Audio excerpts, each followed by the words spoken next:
What's going on, moviegoers? If you're new to the channel, my name is Christian. Welcome to Zero Productions. Huge casting news for Thor: Love and Thunder.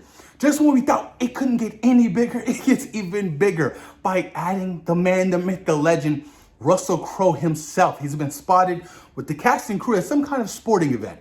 And now it's been confirmed that he is in the film of Thor: Love and Thunder, but nobody knows who. Now, according to Grace Randolph, it's looking like Zeus, but I'm taking that with a grain of salt. But I'm hella hyped. I love Russell Crowe. I mean, Gladiator, one of the greatest movies of all times. I mean, American Gangster, you just can't go wrong with Russell Crowe. He also played Jor-El in Man of Steel, that making two DC characters to hop on over to the Marvel Universe. You have Christian Bale, who's Batman, who's now playing Gorr the Butcher in Thor: Love and Thunder. But the ensemble for this cast is just extraordinary, and I cannot wait to see everybody play together in this movie. I mean, we have returning characters like the Guardians of the Galaxy. Yes, Thor and the Guardians of the Galaxy, they will be teaming up in this movie. Now, I don't expect the Guardians of the Galaxy to be in this movie a whole lot. They'll have a brief cameo, and then they'll venture off into whatever they're going to do in the third film of the Guardians of the Galaxy movie, directed by James Gunn, which will most likely have Adam Warlock appear. Don't know if Adam Warlock will appear in Thor: Love and Thunder, but that would be pretty good. But I'm excited. I'm excited for multiple reasons. The casting, the characters we got in this movie. You know, the compelling story of Jane Foster, the mighty Thor, Natalie Portman's returning to play the character. Super excited about that because her character in previous films was just really bland. So I'm really happy that they're giving this character a second chance to really expand and make this character great. You have Tessa Thompson, the King of Asgard, are going to be returning back as Valkyrie. You have Lady Sif returning. You have, Sam Neill returning to the movie. Matt Damon. You have Taika Waititi. Spoiler alert, I said it. You also have Melissa McCarthy, who's going to be playing Hela in this movie. You know how they did that in Thor Ragnarok? They kind of reenacted that scene from Thor: Dark World. They're going to be doing the same thing, but for this movie, reenacting scenes from Thor Ragnarok. And I cannot wait. This is going to be all kinds of craziness. Definitely going to go full Taika, because Taika went full Taika at Thor Ragnarok, which was really the rebirth of that character, because prior to that, Thor was just kind of a boring character, in my opinion. So when they signed on Taika, Taika really kind of rebirthed his character and rebirthed, the characters within Thor. It gave it the push it needed. Now all of a sudden, Thor is a fan favorite. In Infinity War, going into Endgame, and now Thor: Love and Thunder. I'm excited that the big Thor is not coming back. It looks like they're going to be doing some kind of Rocky montage to see him lose the weight.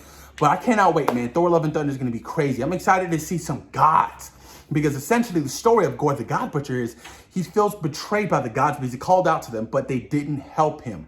And now he's going after all the gods. So I'm expecting to see multiple gods in this movie, and expect them to die as well. It's going to be freaking insane, you guys. You guys don't understand. If you guys haven't read the Jason Aaron run of Thor, I highly suggest you read it, because Gorr the Butcher is one of the all-time great Thor villains, and I cannot wait to see how they're really going to do this, man. Oh, man, Christian Bale, this is going to be so good. And which leads me to believe that if Russell Crowe is playing Zeus, some people are speculating, saying that he might be playing the voice of Beta Ray Bill, which I would go crazy for, because we need that introduction already. He was already teased in Thor Ragnarok. We need that introduction. Hercules. I think it's time we introduce Hercules. We're dealing with gods. This is essentially the story of gods for Thor: Love and Thunder. And I think it's time we get that introduction of Hercules.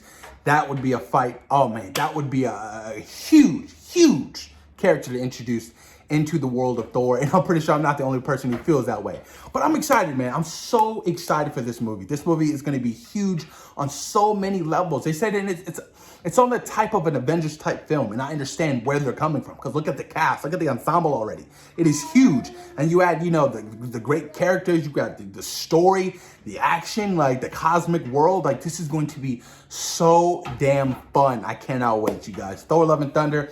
It's currently shooting right now. Hopefully we get a trailer sometime later this year, because it's slated for May 6th of next year. So it's coming, you guys. This is coming pretty fast. So I'm very excited to see how it's going to lead into different things. Obviously, it's going to lead into, potentially Guardians of the Galaxy Volume 3. I just don't know anything else other than that being the whole cosmic world. I doubt Fantastic Four, but who knows, you guys. But post your comments down below. Let me know what you guys think about Russell Crowe joining the cast for Thor: Love and Thunder. Thoughts and opinions, you guys. Do you think he's going to be playing Zeus?